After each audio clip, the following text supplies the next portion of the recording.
이변은 갑자기 울린 한 벨소리에서 시작되었습니다. 경상남도 진주시 칠암동에서 여관을 운영하고 있던 40대 여성 A씨는 아들과 함께 여관의 안내실에서 잠을 자고 있었습니다.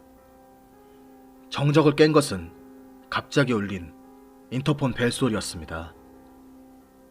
이때 시각이 오전 6시 47분.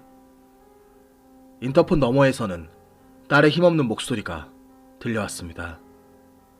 엄마, 강도 들었어. A씨는 여관과 연결된 별채로 곧바로 달려갔습니다. 안방에 들어가니 딸이 벽에 기댄 채 배를 움켜잡고 있었습니다. 엄마, 강도한테 칼에 찔렸어. 안 되겠어.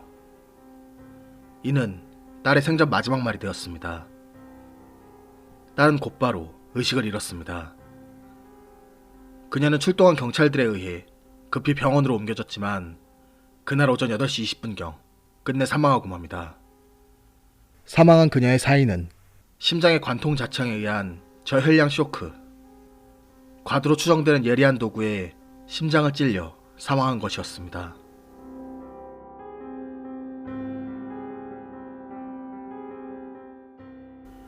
(2004년 10월 12일) 오전 6시가 넘은 이른 오전 시간, 회사원이던 20대 여성 강모 씨는 평소와 다를 것 없이 하루를 시작했습니다. 오전 7시 10분, 그동안 늘 그랬듯 집 앞에서 직장 동료 차를 얻어 타고 출근할 예정이었습니다. 하지만 그날 그녀는 출근하지 못했습니다. 갑자기 집에 들이닥친 검은 그림자에 안타까운 목숨을 잃고 만 것입니다. 그리고 그녀의 목숨을 앗아간 검은 그림자의 주인은 15년째 누구인지 드러나지 않고 있습니다. 오늘은 이 검은 그림자의 주인의 실체에 대해 조금이나마 다가가 보려고 합니다. 범행 추정 시간쯤 범인으로 추정되는 인물을 목격한 2명의 인물이 있었습니다. 이 수상한 인물을 먼저 목격한 건 택시기사 B씨. 그는 오전 6시가 조금 넘은 시각, 이른 아침을 먹기 위해 칠암동 동부농협 인근 식당으로 향했습니다. 차를 세우고 택시에서 내린 B씨는 앞쪽에 위치한 골목길에서 택시 한 대가 멈춰서는 것을 목격합니다. 평소 택시가 잘 다니지 않는 골목길이다 보니 고개를 갸우뚱하며 무심코 쳐다보게 된 B씨는 그 택시에서 검정 계열의 옷을 입은 젊은 남성이 내리는 것을 목격하게 됩니다. 한편 직업군인 C씨는 친구들과 새벽까지 술을 마시고 집으로 가기 위해 택시를 탔습니다. 집 근처인 칠암동 동부농협 앞에서 내린 그는 인근 가게에서 컵라면을 사들고 집으로 향했습니다. 그런데 길 건너 인도에서 한 남자가 서성이는 것을 목격합니다. 모자를 눌러쓰고 검은색 계열의 옷을 입고 있었습니다. 잠시 후 이 남자는 한 골목으로 들어섰습니다. 마침 직업군인 C씨의 집도 해당 골목길을 통해 가야 하는 상황. 어느덧 그 남자의 뒤를 따라 걸으며 집으로 향해 가고 있던 C씨는 갑자기 그 남자가 자신의 집 쪽으로 들어가는 것을 목격합니다. 순간 도둑이라고 생각한 C씨는 집으로 달려갔습니다. 그런데 현관 출입문은 제대로 잠겨 있었고 다행히 집안에는 별 이상이 없었습니다. 다행이라는 생각에 한숨을 돌리려는 순간 야라고 소리치는 한 여성의 목소리가 들렸습니다. 곧이어 C씨는 우당탕하며 소란스러운 소리와 함께 여성의 신음인지 울음인지 알 수 없는 소리가 희미하게 새어나오는 것을 듣게 됩니다. 바로 옆집인 여관 별채 쪽에서 나는 소리였습니다. C씨는 소리가 나는 쪽으로 내다보게 됩니다. 그러자 아까 봤던 남성이 여관 별채를 빠져나와 골목 바깥쪽으로 재빨리 도주하고 있었습니다. C씨는 곧장 뒤따라갔지만 이 남성은 어디론가 사라져버렸습니다. 택시기사 B씨와 직업군인 C씨가 공통적으로 목격한 인물은 20대 후반에서 30대 초반의 남성으로 175에서 180cm 사이의 키를 가졌으며 호리호리한 체격에 범행 당시 위아래 검정 계열의 옷을 입은 것으로 파악되었습니다. 과연 이날의 침입자는 누구일까요? 사건 현장에는 장롱 등을 뒤진 흔적들이 남아 있었습니다. 이 때문에 경찰은 금품 목적으로 침입한 강도가 집안을 뒤지다가 출근을 준비하던 강 씨와 마주쳤고 격투 끝에 그녀를 살해한 것으로 파악합니다. 이를 뒷받침하는 증거는 그녀의 몸에도 남아 있었습니다. 그녀의 팔 여기저기에는 격투 과정에서 저항하다가 칼에 찔린 흔적이 있었습니다. 그렇다면 범인은 어떻게 침입했을까요? 여관과 주인 가족이 사는 별채는 한 공간에 함께 위치해 있었습니다. 따라서 여관 후문 쪽으로 나가면 별채로 바로 이어져 있었습니다. 그런데 특이한 점은 여관 후문 쪽에 있는 계단 바로 옆에 별채 2층 거실 창문이 바로 인접해 있었다는 것입니다. 사건 당시 경찰이 확인한 결과 별채 2층 거실 창문으로 넘어가는 곳 여기저기에는 장갑흔과 족적이 남아 있었습니다. 즉 누군가 계단을 타고 별채 2층 거실 창문으로 침입한 후 1층 안방으로 내려간 것으로 추정되었습니다. 그런데 침입 경로를 보면 내부 구조를 잘 아는 인물이 아니면 침입하기 어려운 경로입니다. 이 때문에 경찰은 여관 투숙객이나 배달원, 여관 주인 가족들과 주변 인물 등 여관 구조에 익숙한 자들을 대상으로 수사를 벌였습니다. 경찰은 목격 진술도 있고 수사 대상도 한정적인 만큼 쉽게 범인이 잡힐 것이라 생각했습니다. 마침 사건이 발생한 시기는 지금도 진주에서 개최하는 개천예술제 기간이었고 이 때문에 진주 지역 숙박업소는 손님들로 가득했습니다. 사건이 발생한 여관도 마찬가지였습니다. 경찰은 이들 모두에 대한 탐문 수사를 하고 여관에 자주 들락날락하는 음식 배달원도 전부 조사했습니다. 또한 사건 시간대에 여관 근처에서 통화를 한 인물들에 대한 수사도 진행했습니다. 이 과정에서 의심스러운 20대 남성이 나타납니다. 범행 추정 시간대에 여관 주변에서 여동생과 여러 차례 통화한 자료가 나온 것이었습니다. 이 남성은 오락가락 말을 바꾸는 등 의심을 키웠고 거짓말 탐지기 조사에서도 거짓 반응이 나오자 경찰은 그를 범인이라고 확신했습니다. 하지만 통신수사에서 오류가 있었다는 점이 최종 확인되었고 그동안의 오락가락한 진술도 경찰의 압박에 못 이긴 것으로 드러나면서 결국 혐의가 없는 것으로 결론이 났습니다. 그렇게 수사는 원점으로 돌아갔고 유력한 용의자를 특정하지 못한 채 시간만 흘러가게 됩니다.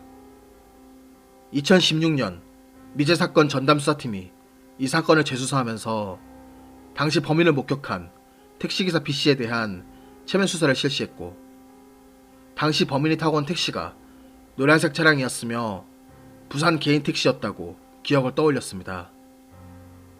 또한 더욱 주목할 것은 차량 번호가 2038 혹은 3028이라고 기억한 것이었습니다. 하지만 거기까지였습니다. 수사는 더 이상 진척이 없었고 사건은 지금까지 미궁에 빠져 있습니다. 단서는 앞서 이야기한 것이 전부인 상황. 남은 단서가 거의 없는 상황에서 범인의 모습을 조금이라도 추정해볼 수는 없을까요?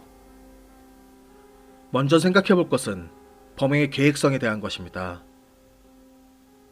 현장에 장갑흔이 남은 점, 침입 경로를 미리 파악해둔 점을 볼 때 범행은 미리 계획한 것입니다.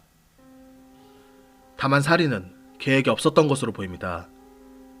즉 금품을 목적으로 범행을 준비해 침입했으나 예상치 못한 인물이 등장하자 우발적으로 살해한 것입니다. 이는 사건의 전후 과정을 보면 쉽게 드러납니다. 피해자 강 씨는 칼에 찔린 직후 인터폰으로 가족을 불렀고 가족들은 바로 별채로 왔습니다. 이 사이 범인이 무언가를 뒤질 시간은 없습니다. 따라서 먼저 집안을 뒤지고 있던 것으로 추정할 수 있습니다. 여기에서 이어지는 의문은 대체 왜 강 씨를 살해했는가입니다. 사실 금품 목적의 절도 범행은 누군가에게 들킬 경우 도망치는 것이 대부분입니다. 보통 절도범들이 살인은 엄청 큰 범죄라고 생각하고 흉기를 가지고 다니긴 하더라도 이는 위험용일 뿐 살인으로 이어지는 경우는 거의 없습니다. 하지만 이번 사건에서는 끝내 살인으로 이어졌습니다. 왜 범인은 바로 달아나지 않고 굳이 격투까지 하며 강 씨를 살해했을까요? 크게 두 가지의 가능성이 있습니다. 첫 번째는 피해자 강 씨가 범인에게 적극적으로 달려들었을 경우입니다. 보통의 경우 도둑을 보면 소리를 치게 됩니다. 그러면 범인들은 도망을 가죠. 하지만 극히 일부는 도둑이 흉기를 들고 있을지도 모르는 상황에서 위험하다는 생각보다는 몸이 먼저 나가는 분들이 있습니다. 이번 사건에서도 강 씨가 집안을 뒤지고 있는 범인을 목격했고 달려들어 격투를 벌이다 살해당했을 가능성이 있습니다. 이는 직업군인 C씨가 들은 상황하고도 어느 정도 연결이 됩니다.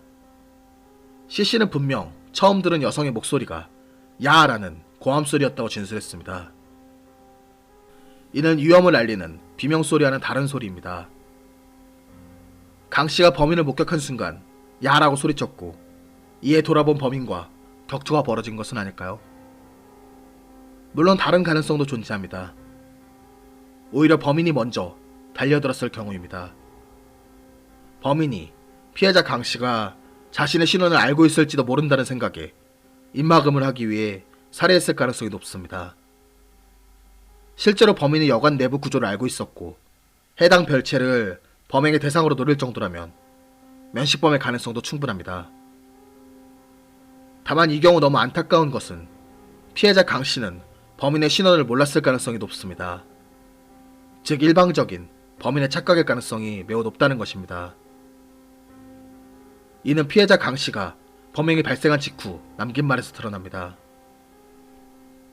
강씨는 사건 직후 인터폰 통화에서 강도가 들었다고 말했으며 가족들이 별채로 온 뒤에도 강도에게 칼을 찔렸다고만 이야기했습니다. 만약 강씨가 범인이 누군지 알고 있었다면 가령 손님이 찔렀어 와 같이 범인을 특정하는 말을 했을 것입니다. 하지만 그녀는 사망할 때까지 범인을 불특정한 인물인 강도라고만 칭했습니다. 만약 범인이 입막음을 하기 위해 강씨를 살해한 것이라면 범인은 여관에 들른 적이 있는 인물일 가능성이 높습니다. 범인은 여관에 투숙하면서 주인 가족인 강씨를 목격했으나 강씨는 손님 중에 한 명이니 신경 쓰지 않아 기억에 남지 않은 인물일 것입니다. 또한 택시기사 B씨의 기억처럼 범인이 부산에서 택시를 타고 왔다면 사건 당일 여관에 투숙한 인물이 아니라 이전에 투숙하면서 눈여겨봐뒀다가 범행을 목적으로 방문한 인물. 따라서 경찰이 과거에 여관에 투숙했던 인물들 전부를 수사할 수는 없었을 것이기에 용의선상에 오르지 않은 인물일 수 있습니다. 대체 그날 여관 별채를 찾은 침입자는 누구일까요? 이 사건은 대중적으로 잘 알려지지도 않았고 사건 발생 이후 금방 묻혀버린 사건입니다. 따라서 단서도 남은 자료도 거의 없는 사건입니다. 하지만 사망한 강씨의 남은 가족들이 오랜 시간에 걸쳐 가슴속에 사건을 묻을지언정 세상에는 묻혀도 되는 사건이란 없습니다. 제가 여러 번 언급했지만 미제 사건 유가족분들은 사람들의 관심에서 잊히는 것이 가장 무섭다고 합니다. 사람들의 관심에서 잊히면서 사건 해결의 가능성도 함께 사라지기 때문입니다. 저로 인해 조금이나마 묻혀버린 사건에 대해 관심을 갖는 사람들이 늘어나길 바랍니다. 이상 미제 사건 파일 참맛이었습니다.